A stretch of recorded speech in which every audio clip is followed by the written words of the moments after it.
उसे शैलपुत्री माने जब उन्होंने हिमालय में जन्म लिया था पहले, तो इसलिए उनको शैलपुत्री कहते हैं। और फिर इसमें और भी उनके नाम है, लेकिन शैलपुत्री की विशेषता ये है कि उनका प्रथम जन्म शैलपुत्री के। तो हिमालय की उस ठंड में देवी का जन्म हुआ और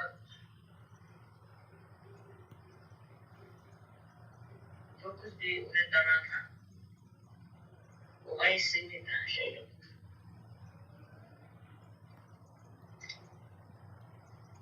लेकिन आगे की तो स्टोरी आपको मालूम ही है कि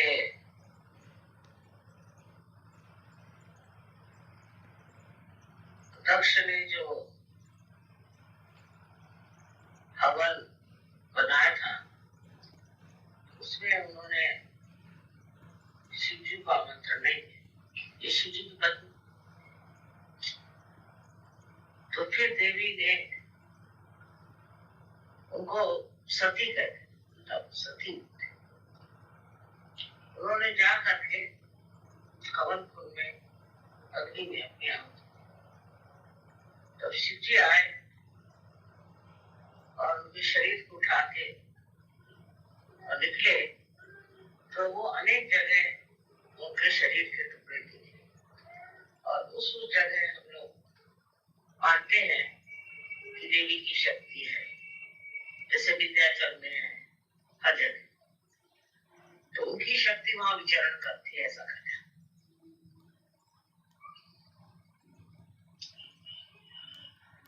और वो जो शक्ति थी वो किसी भी चीज को पवित्र कर देती थी, इतनी संहारक शक्ति जो थी, ये जो 7 शक्तियां हैं से संहारक शक्ति। उसके बाद संहारक शक्ति जो है वो राइट से, और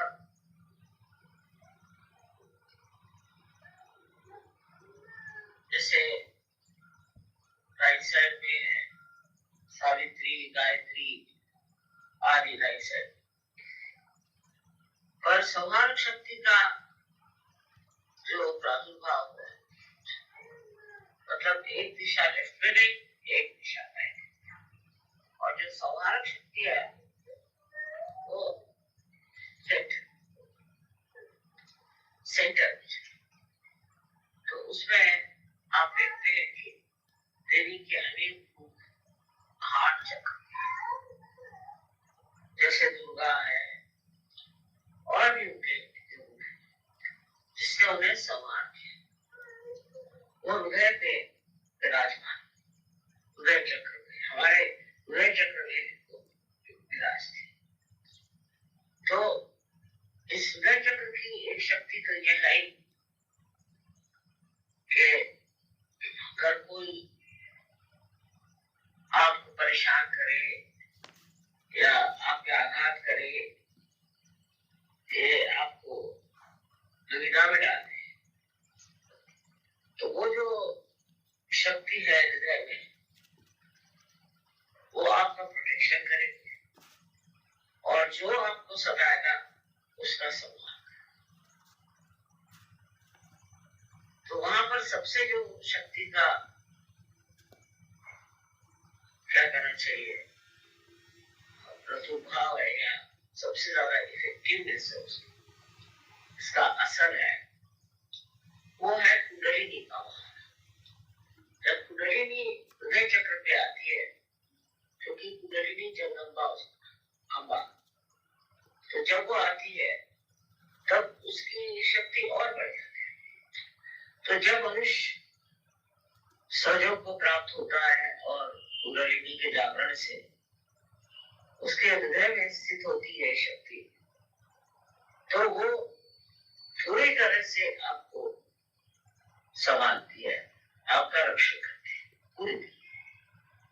आपका बाल भी नहीं काट सकता, पर उसको हृदय में रखना चाहिए, माँ को हृदय में रखना चाहिए। ये माँ की शक्ति, मातृत्व की शक्ति। और मातृत्व शक्ति ऐसी है कि वो अपने बच्चों को हमेशा संरक्षित, हमेशा संरक्षित। सो इसीलिए कि जब कभी हम लोग परेशान होते हैं तो मेडिकल टर्मिनोलॉजी में ऐसा कहे कि यहाँ जो हड्डी है वो हिले लग जाती है, और उससे जो चारों तरफ फैले हुए हमारे एंटीबॉडीज हैं, जिनको हमारी भाषा में तो हम गढ़ हैं, उन गढ़ों को खबर आ जाती है और वो फौरन तैयार हो जाते हैं। तो गढ़ों की भी वो महाराज है, उनके भी आधार पर, उन्हीं के आज्ञा पर वो चलते हैं। और इन लोगों में जैसे गणेश और देवी, इनमें कोई कभी भी झगड़ा होने का सवाल नहीं आता, वैमनस्य होने का सवाल ही नहीं आता। वो दोनों ही शक्तिमान जैसे एक आकार है। तो गणेश उनके बेटे हैं और वो उनकी माँ। तो जो लोग गणेश जी को मानते हैं और जिन्होंने प्राप्त किया गणेश सहज में विशेष, उनको वो बिल्कुल अपने बच्चे जैसे संभालते हैं, पग पग पर हर जगह वो देखती है, क्योंकि वो माँ है। और आप गणेश, और आपके गणेश निर्मल होने चाहिए। अगर गणेश में गड़बड़ है तो फिर उसको करेक्ट करते हैं। इस प्रकार नाना विध उनकी क्रियाएं हैं। और आज की विशेषता ये है, कहते हैं कि सर्वप्रथम उन्होंने शैलपुत्री के नाम से जन्म लिया और ये बात सत्ययुग की होगी। लेकिन उससे पहले जब आदिशक्ति संसार में आई तो एक गाय के रूप में उन्होंने जन्मा, और एक मतलब इसको हम लोग कहते हैं कि वो एरिया या परम चैतन्य की जो बस्ती है उसमें उन्होंने अवतरण किया और वहां एक गाय बनी रही। और बात ये है कि वहां गोकुल पहले बना और वहां ये गाय है। हर एक चीज पहले बनी और उसका प्रतिबिंब है, रिफ्लेक्शन हमारे अंदर है। जैसे सदाशिव है तो उनसे शिव बनना है, सबके ऐसे रिफ्लेक्शंस आए। उसी प्रकार देवी का, सो देवी का प्रादुर्भाव जो हुआ वो तो पहले जब जन्म लिया पुरुष रूप में तो शैलपुत्री है, इसलिए आज का बड़ा महत्व है। लेकिन उस दशा में जहाँ से मैं बता रहे हूँ, जिसको आप कहते हैं परम चैतन्य की जो व्यवस्था है, स्वर्ग कहिए चाहे जो भी कहिए, उसमें उन्होंने आदि शक्ति के नाम से जन्म लिया और वो एक गाय की स्वरूप थी। इसीलिए हम लोग गाय को नहीं मानते क्योंकि वो माँ है। और वो भी यहाँ की गाय में और पापा की गाय में बहुत फर्क है। उनकी शक्ल और उनकी बिल्कुल अलग होती है। मुझे याद है मेरी लड़कियां छोटी थी, ग्रैंड डॉटर्स, पूछती है कि नानी यहाँ की भैंसें सफेद क्यों है? तो भैंस में और गाय की एक्सप्रेशन में कोई फर्क ही नहीं, तो अब वही आदिशक्ति के लिए जन्म लेने का समय नहीं था, क्योंकि पहले आप जानते हैं कि द्वापर त्रेता आदि होते गया, वो कलयुग में हुआ, क्योंकि सारे ही चक्रों को लेकर सारे ही देवियों को लेकर, सारी ही शक्तियों को लेकर के कलयुग में आना पड़ा। नहीं तो कार्य इतना घोर कलयुग, इस घोर कलयुग में कार्य करना बड़ा कठिन, और उसमें महामाया स्वरूप, क्योंकि घोर कलयुग में अगर कोई जाने की आदि शक्ति तो ऐसी मारने को दौड़े, इसलिए महामाया। और पहले का जो था स्वरूप तो इस तरह महामाया स्वरूप नहीं था, पूरा पूरा प्रचंड था, क्योंकि उन दिनों में ऐसी कोई बात नहीं थी कि देवी को कोई मार डालेगा। जमाना और था जैसे कहते, अब वो भी उनका जन्म जो हुआ हिमालय के गोद में, और उसके बाद विवाह शिव जैसे महान शक्तिशाली था। तो बहुत बार लोगों को ये प्रश्न होता है कि एक नवरात्रि ये है, एक नवरात्रि, और एक देवी के लिए कहते हैं कि महाकाली है, महासरस्वती, सब है, लेकिन सब आदि शक्ति के ही अंग प्रत्यंग है।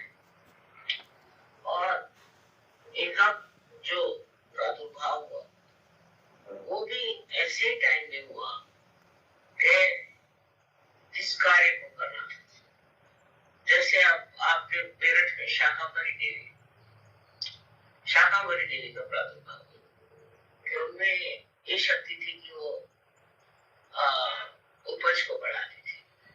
हम भी जब मेरठ में थे तो हमने बहुत वहां खेती बाड़ी करी, तो इतने बड़े बड़े बैंगन आप खा नहीं सकते, बड़े बड़े टमाटर और ककड़ियां इतनी मोटी इतनी लंबी, उस समय में नहीं आता था लोगों को, हमें तो 5 अच्छे प्राइजेस मिले। वो शाकंभरी देवी की शक्ति है। तो जहाँ जिस शक्ति का प्रादुर्भाव होता है वहाँ ये शक्ति जो भी हो वही कार्य में ज्यादा लगती है। अब लोग चामुंडा कहेंगे, कुछ कहेंगे, तो उसमें सबको कंफ्यूजन होता है, लेकिन शक्ति के अनेक स्वरूप है, और जिस चीज की जरूरत जब होती है उसको इस्तेमाल करती है। तो ऐसे कोई नहीं है कि दुर्गा है तो फिर ये चामुंडा कौन है, ऐसी बात नहीं है, ये सब है और इनका होना जरूरी है, क्योंकि अलग अलग देवता है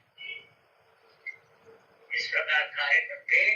ऐसी देवी भी शक्ति स्वरूप, और देवी के बगैर कोई भी अवतरण कुछ नहीं कार्य कर सकता, चाहे वो गुरु हो और वो चाहे रामावतार में हो या कृष्णावतार हो, क्राइस्ट हो, कोई हो, सबके पीछे में एक देवी की शक्ति है।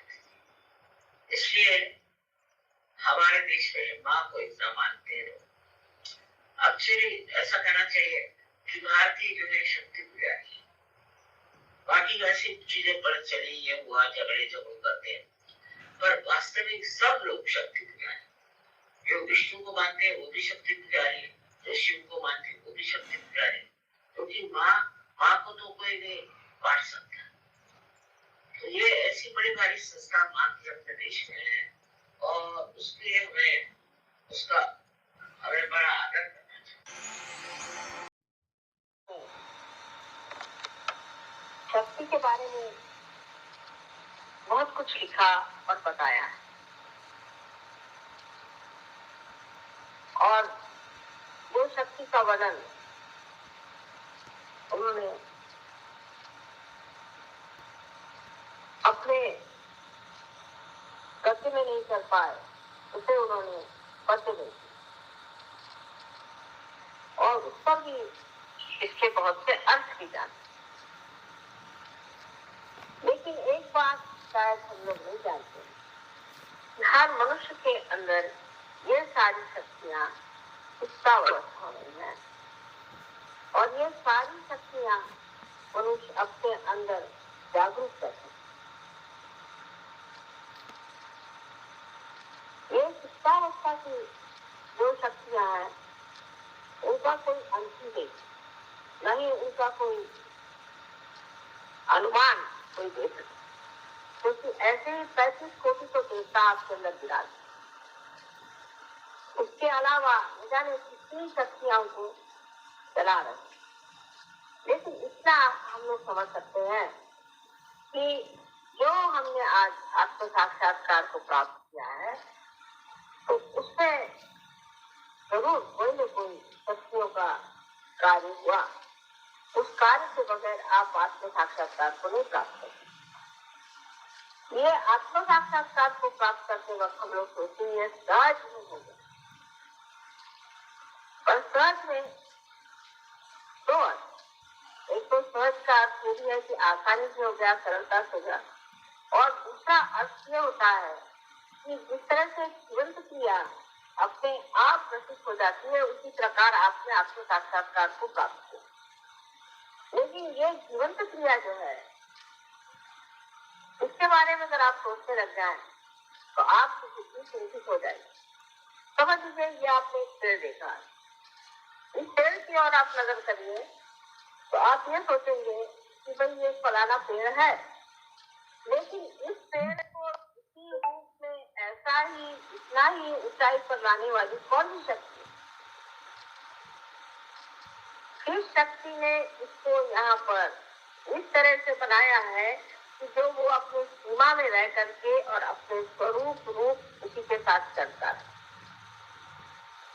फिर सबसे जो कमाल की चीज है वो मानव मनुष्य जो बनाया गया है, वो भी एक विशेष रूप से,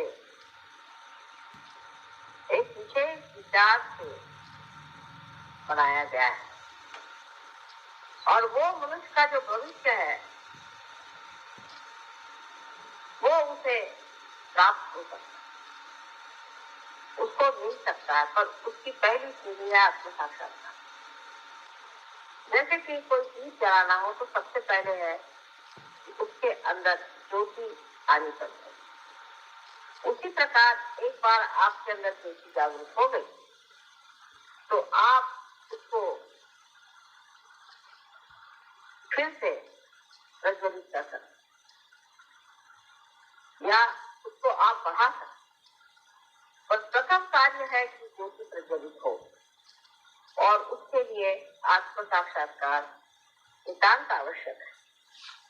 किंतु आत्म साक्षात्कार पाते ही सारी शक्तियां जागृत नहीं होती। इसीलिए ये साधु संतों ने और ऋषि मुनियों ने व्यवस्था की है कि आप देवी की उपासना करें। लेकिन जो आदमी आत्म साक्षात्कार को प्राप्त नहीं है, उसको अधिकार नहीं है कि वो देवी की पूजा करे। बहुत से लोगों ने मुझे बताया कि वो सप्तशती का कभी जब पाठ करें और उनका योग हवन करते हैं तो उनको बड़ी आपत्ति आ जाती है और उनको बड़ी तकलीफ हो जाती है और वो बहुत सफर करते हैं। तो उनसे यह पूछना चाहिए कि आपने किससे करवाया? तो कहेंगे कि हमने 7 ब्राह्मणों को बुलाया था किया, और वो ब्राह्मण नहीं, जिन्होंने ब्रह्म को जाना नहीं वो ब्राह्मण नहीं। और ऐसे ब्राह्मणों से कराने से ही मेरी नानी खुश हो गई और आपको तकलीफ हुई। तो आपके अंदर एक बड़ा अधिकार है कि आप देवी की पूजा कर सकते हैं और साक्षात को भी पूजा कर सकते। यह अधिकार सबको नहीं है। अगर कोई कोशिश करे तो उसका उल्टा परिणाम हो सकता है, उसका विपरीत परिणाम हो सकता है। सबसे बड़ी चीज है कि शक्ति जो है वो जितनी ही आपको आराम देती है, जितनी वो आपके सज्जन का व्यवस्था करती है, जितनी वो आपके प्रति उदार और प्रेममयी है, उतनी ही वो क्रूर और क्रोधमयी है। कोई बीच का मामला नहीं है, या तो अति उदार है और या तो अति क्रोधित है, बीच में कोई मामला चलता नहीं। वजह यह है कि जो लोग महादुष्ट है, राक्षस है और जो संसार को नष्ट करने पे आमादा है, जो लोगों को भूल भुलैया में लगाए हुए हैं और कलयुग युग में अपने को अलग अलग बता करके कोई साधु बना है तो कोई पंडित बना हुआ है, कोई मंदिरों में बैठा है तो कोई मस्जिदों में बैठा है, कोई मुल्ला बना हुआ है, कोई पोप बना हुआ है, तो कहीं कोई पॉलिटिशियन बना हुआ है। ऐसे अनेक अनेक कपड़े परिधान करके जो अपने को छिपा रहा है, जो कि राक्षसी वृत्ति का मनुष्य है, उसका नाश होना आवश्यक है। लेकिन ये जो नाश की शक्तियां हैं, इसके तरफ आपको नहीं जाना चाहिए। आप सिर्फ इच्छा मात्र करें और ये शक्तियां अपने ही आप कार्य कर लें। तो सारे संसार में वो ये चैतन्य बह रहा है, वो इसी महामाया की शक्ति है। और इस महामाया की शक्ति से ही सारे कार्य होते हैं। और ये शक्ति सब चीज सोचती है, जानती है, सबको पूरी तरह से व्यवस्थित रूप से लाती है, जिसे कैसे ऑर्गेनाइज कर लेती है। और सबसे बड़ी चीज है कि ये आप पर प्रेम करती है और इसका प्रेम निर्वाध। इस प्रेम में कोई भी मांग नहीं, सिर्फ देने की इच्छा है, आपको पनपाने की इच्छा है, आपको बढ़ाने की इच्छा है, आपकी भलाई की इच्छा है। लेकिन इसी के साथ साथ जो चीजें कांटे बन करके आपके मार्ग में रुकावट डालेंगे, आपके धर्म में खलल डालेंगे या किसी भी तरह से आपको तंग करेंगे, ऐसे लोगों का नाश करना अत्यावश्यक है। लेकिन उसके लिए आप अपनी शक्ति न लगाएं। आपको सिर्फ चाहिए कि आप उस शक्ति के लिए सिर्फ पाचारण करें, आवाहन करें देवी का, और उनसे कहिए कि ये जो अमानुष लोग हैं, इनका आप नाश करें। ये तो पहली चीज हो गई। तो आपको छुट्टी मिल गई कि आप कोई भी आप पे अगर अत्याचार करे, कोई भी आपको बुराई से बोले, कोई भी आपको सताए, तो आपके एक और विशेष रूप से एक स्थिति है जिसमें आप निर्विचार हो। तो सारी चीज को एक आप साक्षी रूप से देखना चाहिए, एक नाटक से। जैसे अजीब पागल आदमी मेरे पीछे पड़ा हुआ, इसको क्या करने का है? उसका पागलपन देखिए, उसका मनस्ताप देखिए, उसकी तकलीफें देखिए और आप उस पर हंसिए। अजीब बेवकूफ है, उसके लिए आपको कोई तकलीफ उठाने की जरूरत नहीं। उसके लिए सिर्फ आपको आपका जो किला है वो निर्विचारिता, उसमें जाना चाहिए। और निर्विचारिता में जाते ही साथ आपकी जो कुछ भी संजोने वाली शक्तियां हैं, आनंद देने वाली शक्तियां हैं, प्रेम देने वाली शक्तियां, वो सब की सब समेट करके आपके अंदर आते। लेकिन जब तक आप इन चीजों में उलझे रहेंगे और जब तक आप ये सोचते रहेंगे इसको मैं कैसे इसका सर्वनाश कर दूं, इसको मैं किस तरह से खत्म कर दूं, इससे मैं क्या इलाज कर लूं, और इस तरह से आप षड्यंत्र बनाते रहेंगे, तब तक आप सच्ची मानिए कि उसका असर आप पे होगा, उस पर नहीं।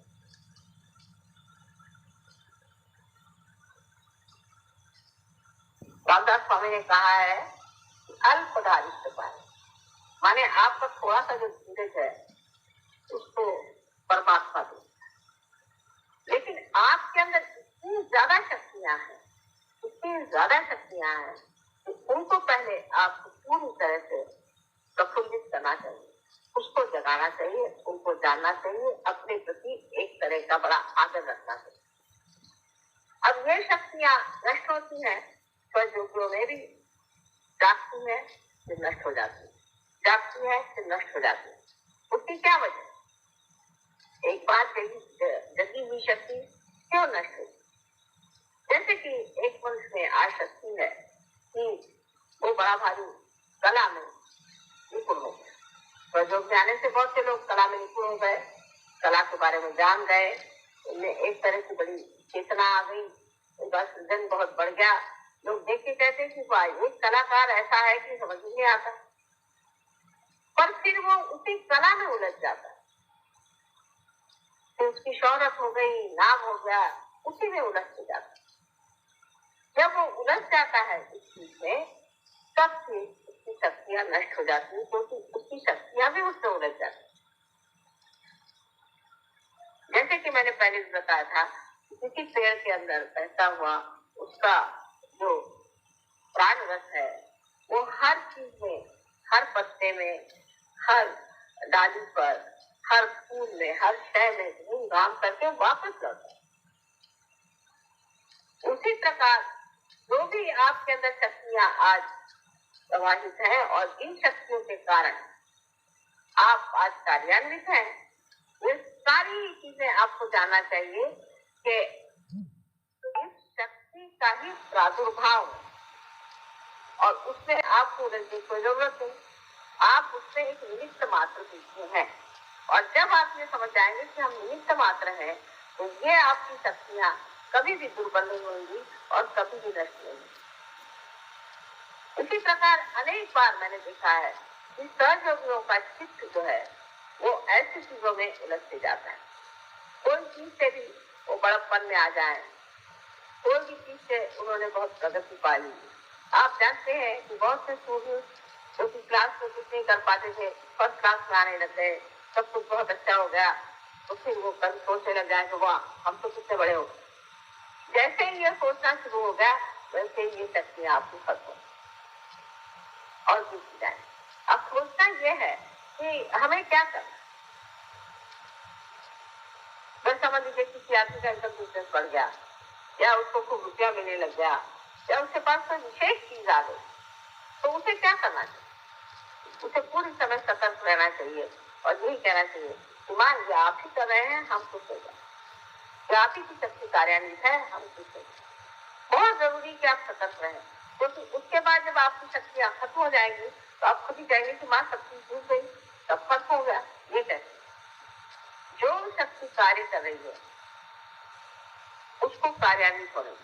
जैसा एक पेड़ है, समझ लीजिए, उस पेड़ से पत्ते कैसे गिरते हैं आपने सोचा है? उसमें बीच में एक कुछ के जैसे जिसे कॉर्क कहते हैं, बीच में आ जाता। पत्ते और पेड़ के बीच में एक कॉर्क आ जाता, उसके पास कोई शक्ति आती नहीं तो वो गिर जाता है पत्ता। इसी प्रकार मनुष्य का भी है कि आज उसकी शक्ति एक महान शक्ति से जीती हुई और वहां से वो उसे प्राप्त कर रहा है। लेकिन जैसे ही वो अपने को कुछ समझने लग जाए या उसके अहंकार में बैठ जाए या उसकी जो अनेक तरह की गतिविधियां हैं, जिस तरह से कॉम्पिटिशन ये वो, उसमें उलझता जाए तो उसके बीच में एक दरार पड़ जाए और उस दरार के कारण वो मनुष्य इसे प्राप्त नहीं कर सकता जो उसे प्राप्त किया हुआ, क्योंकि वो तो एक निमित्त मात्र था। लेकिन जो शक्ति अंदर उसके अंदर बह रही थी वो शक्ति बीच में कर गई। जैसे कि अभी इसकी शक्ति कर जाए तो शायद मेरा लेक्चर न बंद हो, पर ऐसे हो सकता। इसलिए हमको एक बात को खूब अच्छे से जान लेना चाहिए कि हमारे अंदर जो शक्तियां जागरूक हुई है और जो कुछ भी हमारे अंदर की विशेष स्वरूप की व्यक्तित्व को प्रकट करने वाली जो नई आभा हमें दिखाई दे रही है, इस शक्ति को हमें रोकना नहीं।